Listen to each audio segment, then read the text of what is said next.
Flash की movie का दूसरा ऑफिशियल ट्रेलर लॉन्च हो चुका है, जो मल्टीवर्स की एक अलग ही प्रकार के एक्साइटमेंट को हमें प्रॉमिस कर रही है, बावजूद इस बात के कि ऑफिशियली डीसीयू की लास्ट मूवी होने वाली है, जिसके बाद से ही शुरुआत हो जाएगी जेम्स गन के इन्विजन डीसी सिनेमैटिक यूनिवर्स की। एंड डेफिनेटली यहाँ पर बहुत कुछ है इस मूवी के अंदर ऑफर करने के लिए। इस वीडियो के अंदर हम आपको पीस बाय पीस एक्सप्लेन करने की कोशिश तो करेंगे ही, साथ ही साथ इसकी सोर्स कहानी यानी द फ्लैश पॉइंट पैराडॉक्स और इस मूवी के बीच में कई सारी डिफरेंसेस भी बताएंगे, क्योंकि यहाँ पर बहुत कुछ नया भी है और बदला भी गया है। हे गाइस, मेरा नाम है पंकज सागर और आपका स्वागत है गेमों को हिंदी के कॉर्पोरेट वीडियो में। Now without wasting any more time, let's get started.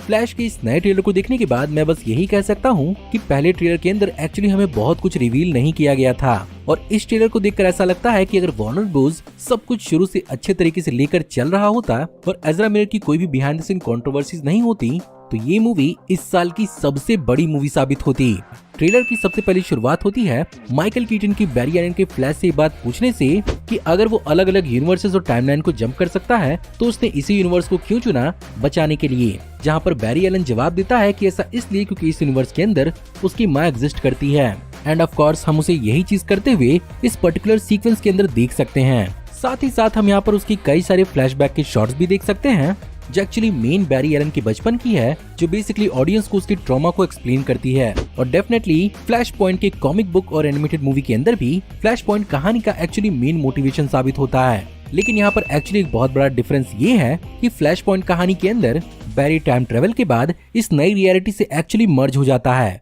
जिसके कारण उसके नए एक्सपीरियंसेस जुड़ जाते हैं और उसकी सुपर पावर्स चली जाती हैं। लेकिन मूवी के अंदर इस रियलिटी का ओरिजिनल बैरी एलन भी एग्जिस्ट करता है, जो ऑफ कोर्स अपने पेरेंट्स के साथ एक हैप्पी लाइफ के साथ बड़ा हुआ है और उसकी पूरी की पूरी पर्सनैलिटी ही डिफरेंट है। साथ ही साथ ऐसा महसूस होता है कि इस यूनिवर्स के अंदर एक्चुअली कोई और सुपर पावर वाला बीइंग एग्जिस्ट नहीं करता है, और मोस्ट प्रोबेबली यहाँ पर main Barry Allen actually Bruce Wayne को ढूंढते ढूंढते माइकल कीटन के ब्रूस वेन यानी बैटमैन को ढूंढ ही लेगा, जिसका इंट्रोडक्शन ट्रेलर की इस सीक्वेंस के अंदर बहुत ही धांसू तरीके से दिखाया गया है, वो भी अपनी iconic I am Batman dialogue के साथ। पर्टिकुलरली ये चीज भी कॉमिक बुक के हिसाब से बहुत ज्यादा अलग है, क्योंकि यहाँ पर एक्चुअली ब्रूस वेन नहीं बल्कि कॉमिक बुक के अंदर उसका पिता थॉमस वेन इस रियलिटी का बैटमैन होता है, क्योंकि ब्रूस वेन बचपन में ही मारा जाता है और उसके शौक से थॉमस वेन की वाइफ और ब्रूस वेन की माँ मार्था वेन एक्चुअली जोकर बन जाती है। आगे के कुछ सीन्स में हम बेन एफ्लेक के बैटमैन को भी देख सकते हैं, जो बेसिकली बैरी एलन से पूछता है कि वो जो करने जा रहा है क्या वो इस चीज को लेकर श्योर है। वेल ऑफ कोर्स यहाँ पर हमने उसके टाइम ट्रेवलिंग एबिलिटीज को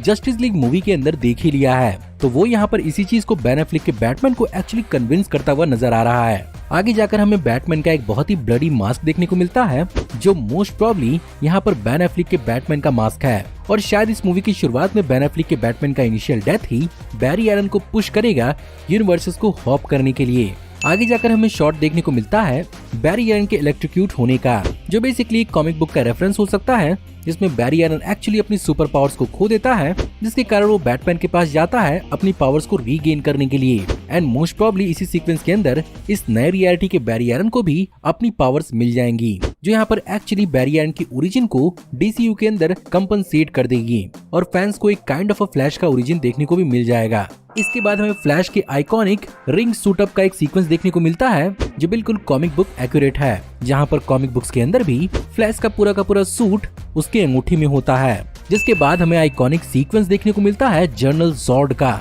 जहाँ पर बेसिकली 2013 के मैन ऑफ स्टील के इवेंट्स को यहाँ पर रेप्लिकेट करने की कोशिश की गई है। बस यहाँ पर प्रॉब्लम ये है कि यहाँ पर आइकॉनिक सुपरमैन के बजाय यहाँ पर सुपर गर्ल है, और ये सब कुछ यहाँ पर कॉमिक बुक से बहुत ज्यादा अलग है। जहाँ पर फ्लैश पॉइंट कॉमिक बुक के अंदर तो यहाँ पर जर्नल जॉर्ड का कोई भी एंगल है ही नहीं, लेकिन यहाँ पर सुपरमैन का एंगल जरूर था, जिसे उसके धरती पर आने के बाद केंट फैमिली नहीं बल्कि यूएस गवर्नमेंट रिट्रीव कर लेती है, और शुरुआत से ही उसे रेड सन के साथ एक्सपोज करके उसे बहुत ही ज्यादा कमजोर रखती है, जिसके चलते इस नए रियलिटी के अंदर सुपरमैन नहीं होता है। ऑफ कोर्स इस जेंडर स्वैप को करने का बिहाइंड द सीन रीजन यही था कि जिस समय इस मूवी की प्रोडक्शन चल रही थी उस समय हेनरी कैविल का फ्यूचर डिसाइडेड नहीं था।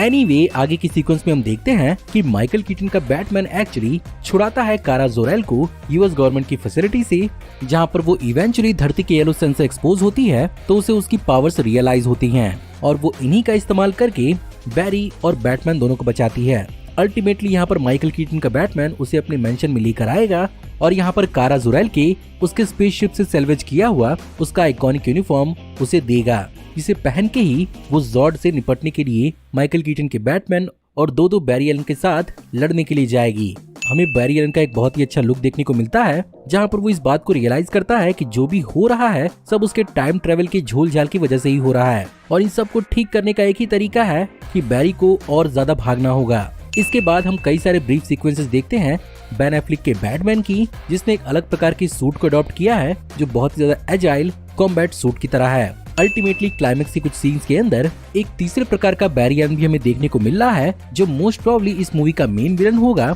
और ट्रेलर की शुरुआत के इस सीन के अंदर भी हम मोस्ट प्रोबेबली इसी बैरी एलन को देख रहे हैं। अनलाइक कॉमिक बुक जहाँ पर एक्चुअली जूम यानी रिवर्स फ्लैश एक्चुअली इस पूरी की पूरी कहानी का मेन विलन होता है जो फ्लैश की मॉम को पास्ट में जाकर मार देता है। लेकिन एक्चुअली ये वाला ट्विस्ट मूवी के अंदर मेरे हिसाब से बहुत ज्यादा ऑसम हो सकता है। ओवरऑल ये मूवी एक्चुअली बनी ही है पूरे के पूरे DCU को एक बार फिर से रीसेट करने के लिए, जो मेरे हिसाब से यहाँ पर इसे एक सॉफ्ट रिबूट देने के लिए भी बहुत ऑसम हो सकता था। लेकिन यहाँ पर जेम्स गन पूरी की पूरी फ्रेंचाइजी को ही नए तरीके से बना रहे हैं, तो ये मूवी एक्चुअली एक हार्ड रीसेट बटन का काम करेगी, बिल्कुल वैसा ही जैसा कॉमिक बुक के अंदर फ्लैश पॉइंट कहानी ने न्यू 52 के टाइमलाइन को इंट्रोड्यूस करने के लिए किया था, जिसमें DC कॉमिक्स के 52 अलग अलग यूनिवर्सेस को एक्चुअली एक ही मल्टीवर्स के अंदर ऑफिशियल किया था और नए रीडर्स के लिए पूरे के पूरे DC कॉमिक्स को एक तरह से रीबूट किया गया था।